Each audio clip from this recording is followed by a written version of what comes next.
Welcome, ladies and gentlemen, to another edition of Infowars Nightly News. It's the day after Thanksgiving, November 25th, 2011, on this Friday edition.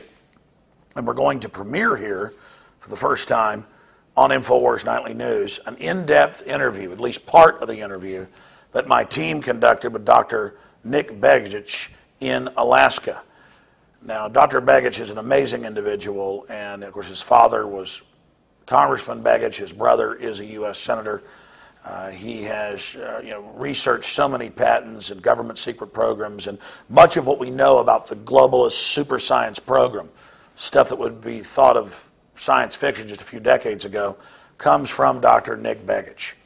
And so we're going to premiere here part of a lengthy interview that our crew did that was intended for an upcoming film, but because of everything happening in the world, we're just going ahead and releasing our chemtrail research that's groundbreaking, our HAARP research, our mind control research, everything. We're just putting it out there, and I hope it's not pearls before swine. I hope that you get this information and get it out to everybody you know. If you go to PrisonPlanet.tv, you'll notice in the special reports, there's new stuff there almost every day now, and we've got a whole team working around the clock to bring you this information. And it's because you do value this information that we're able to operate. It's your support of Infowars.com, the buying of the books and videos, your memberships here at PrisonPlanet.tv that make it all possible.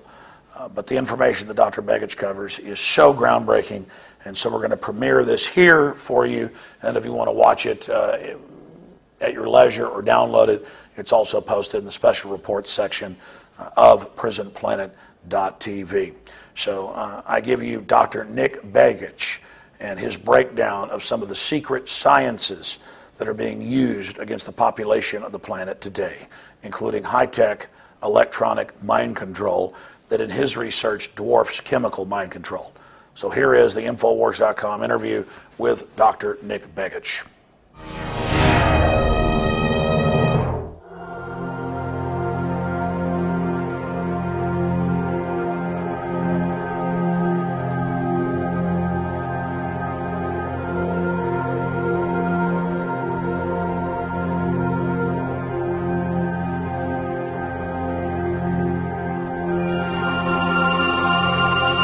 The system that we're talking about is going to be the HAARP system, the High Frequency Active Auroral Research Project, operating up here in Alaska. And if you also think about, and most people remember this from even high school science, but the magnetic field lines that come from the South Pole stretching around and then intersecting at the North Pole and surrounding the planet. These magnetic field lines are very much similar to what you would see on a bar magnet illustration in your basic science books, or in a motor. If you think about the Earth spinning and actually creating a dynamo, a motor, and these magnetic field lines being one of the outproducts of that, in conjunction with interaction with the solar wind, you get things like the magnetosphere and the magnetotail, which comes back behind sort of the way the downwind of the planet, if you will, from the sun itself. In any case, this dynamic of the Earth's motion, solar radiation, the interplay of all of the various factors of the planet are looked at in separate, independent, individual science, not really looked at in integrated science. How do all those systems work together, and what do they create in outcomes? But as we look at HAARP, the primary idea is to affect this ionosphere and then affect these magnetic field lines. And ideally, you want to affect those magnetic field lines at the closest place to which they intersect the planet, which happens to be at the poles. And in the case of where Alaska sits on a map, very near the poles, the furthest northern territory in the United States, where you could locate a facility on U.S. territory that you could inject energy directly into the magnetic field lines of the Earth. We're going to be talking about an area above the Earth's surface, about 30 miles above the Earth's surface, moving out several hundred miles beyond that, the ionosphere. It's a highly charged area. It filters out cosmic radiation, various particle streams that without it would make life impossible on the planet. Now, one of the ideas behind HAARP, which is an array or field of antenna here in Alaska, 180 antennae in the array today, it fires or concentrates, focuses radio frequency energy that it literally sends up into a relatively narrow beam affecting the magnetic field lines in one instance, where the energy is normally, naturally flowing from the South Pole, coming up, arcing high above the equator, then coming back into the North Pole, with the energy flowing from south to north. What happens is those magnetic field lines act as waveguides, so you can pump energy out of HAARP, focus it on those magnetic field lines, and then it screws itself, if you were to be able to see it, with like a corkscrewing motion where the energy is actually moving now from north to south using the magnetic field lines as a waveguide. Now what would that do, essentially?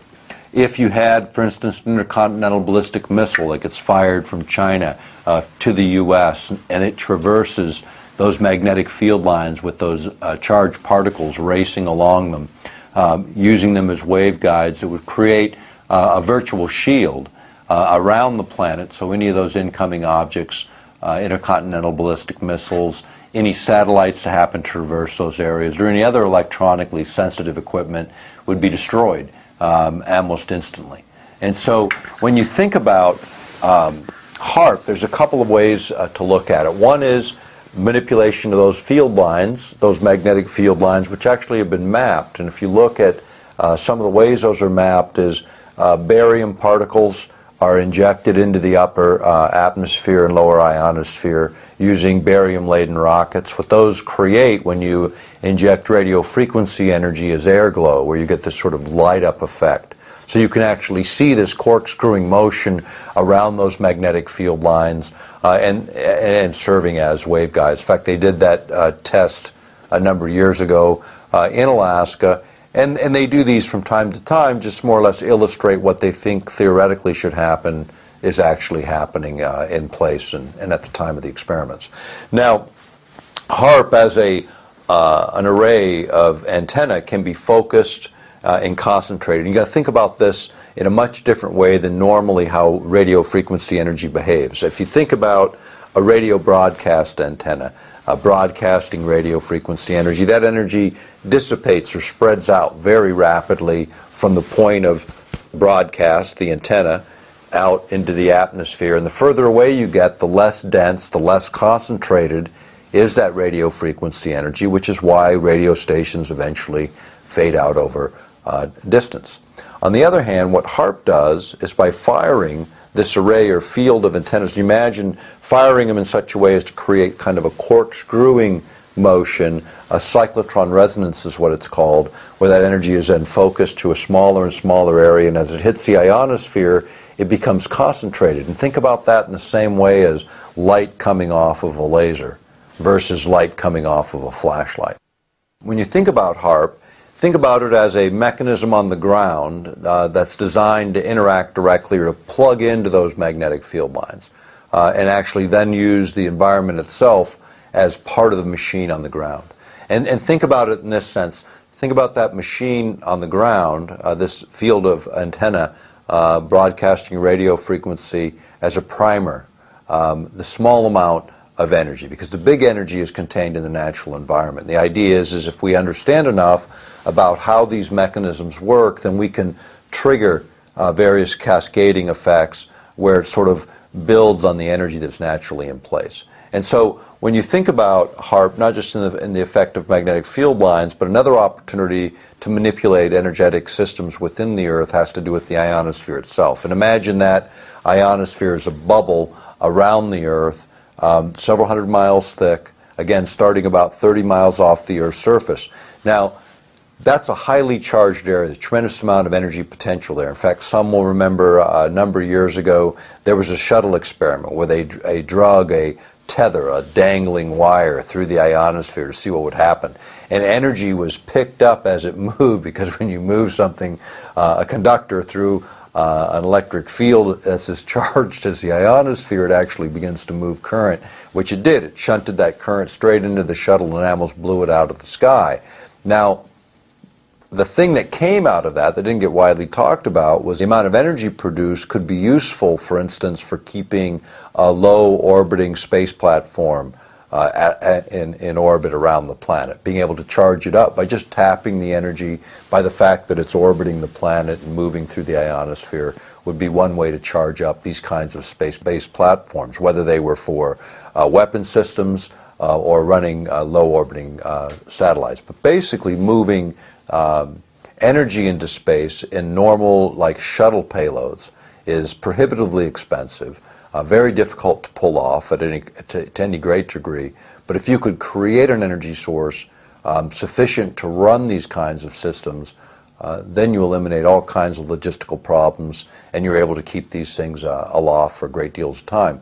Part of the HARP idea was if you could focus radio frequency energy, you could even concentrate it and send energy directly to the same kind of low-orbiting space platforms, as an example. One of the other thoughts with HARP systems are the actual heating of the ionosphere. And when it's heated, because this energy is concentrated, what happens is the ionosphere then lifts up, moves out several hundred kilometers. Now imagine if you're a satellite drifting through space where there's no atmosphere, and all of a sudden you hit a column of atmosphere. What will happen is it creates friction, and that friction causes that satellite to burn up, and all of a sudden you got a satellite down. When you turn the instrument off, everything goes back to normal, and you have plausible deniability on a satellite going down because nobody knows this kind of technology generally exists. Now the other place you can use it in that same application, imagine that column going out several hundred miles into space from its normal atmospheric level way down here. Now you got an incoming comet or asteroid coming in from outer space at a tremendous velocity. Now normally those objects, when they hit our atmosphere, they again encounter tremendous friction, they burn up, and most objects dissipate before they ever hit the surface. But big objects, the kinds of objects people are worried about, if you could, say, go from 30 miles of atmosphere to 200 miles of atmosphere, almost 7 times as much distance, and project a trajectory downward, what you're able to do in that instance is literally allow those larger objects to burn up way before they hit the Earth. In fact, the Strategic Studies Institute in London, in reviewing Soviet research on this very same technology, was suggesting that it could be used for not an anti-satellite technology so much as an anti-asteroid or comet-based technology. But all of those things also create a side effect. When you move that much atmosphere up into space, and it's about 30 miles diameter, these columns. So imagine 30 miles in diameter and a couple hundred miles up. Well, below that are pressure systems, high pressure, low pressure systems, and jet streams, all of which can be altered by the manipulation of the ionosphere in this way.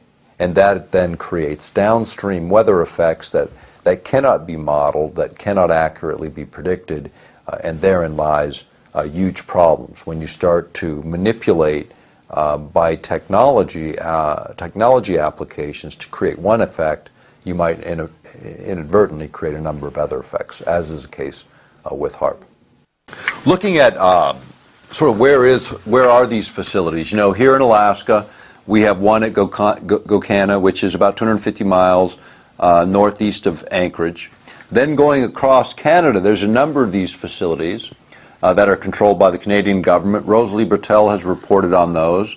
Then there is one that sits right up here in northern Norway, and this is run by the Max Planck Institute. And then there are 5 old transmitters in the former Soviet Union. Literally, when you look, they go around the globe. These can be used in conjunction with each other, triangulating to hit the same point, creating unique and different resonance effects and creating even more power. Flipping the planet upside down, in Antarctica, China put in a facility a couple years ago to begin working in this technology. And then Arecibo, Puerto Rico, in the southeastern, off the coast in the southeastern United States, also has a facility that's been retrofitted to essentially do the same thing as HARP.